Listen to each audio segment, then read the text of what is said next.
नहीं, अगर 70, 75, 80 के बाद वो कॉग्निटिव डिक्लाइन नेचुरल कोर्स में होता है तो कुछ लोगों में वो डिक्लाइन 60, 65, 70 के आसपास ही शुरू हो जाता है। यानी 8-10 साल पहले से ही आप बहुत सारे कॉग्निटिव फंक्शंस में अपने आप को इम्पेयर्ड महसूस करते हैं। इसे टाइप 3 डायबिटीज़ भी कहा जाता है।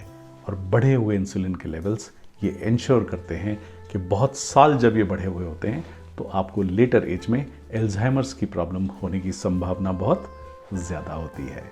बढ़े हुए इंसुलिन लेवल्स की वजह से आपको इलेक्ट्रोलाइट्स के डिस्टर्बेंसेस होने की समस्या बहुत ज़्यादा होती है। जो लोग इंसुलिन थेरेपी पर होते हैं, स्पेशली टाइप 1 डायबिटिक्स, अगर एक्सेसिव इंसुलिन अगर उनको फीड किया जाए तो वो बहुत सारे डिसबैलेंस यानी हाइपोकैलीमिया या हाइपरकैलीमिया जैसी समस्याओं से ग्रसित हो सकते हैं, यानी एक्सेस पोटेशियम और लोअर लेवल्स ऑफ पोटेशियम। अगर आप हमारे पिछले पॉइंट्स की तरफ एक बार रिकॉल करें तो आप देखेंगे कि सबसे पहले वो सोडियम का रिटेंशन करता है, यानी हायर इंसुलिन के लेवल्स सोडियम का रिटेंशन करते हैं।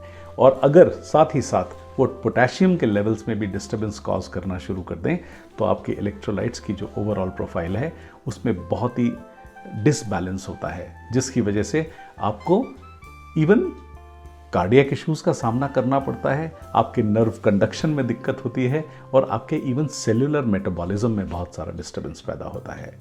इसलिए बढ़े हुए इंसुलिन के लेवल्स किसी भी कारण से आपके लिए हितकारी नहीं है। अगर आप एक नौजवान हैं, वो एक ऐसी उम्र का दौर होता है जब आमतौर पर आप काफ़ी सारी fast foods, junk foods, juices, sweet sodas, refined carbohydrates जैसी चीज़ों का आप कंजम्पशन बहुत फ्रीली करते हैं, बिकॉज उस समय आपका शरीर आपका साथ देता है।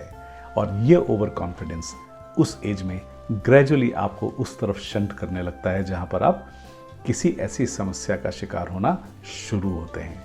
और यही एक्सेसिव कंजम्पशन आपको जो ब्लड शुगर में नज़र नहीं आता, क्योंकि आपका शरीर इतना संघर्ष कर रहा है आपकी ब्लड शुगर्स को सामान्य रखने के लिए, वो आपके ब्लड में शुगर को डिटेक्ट नहीं होने देता।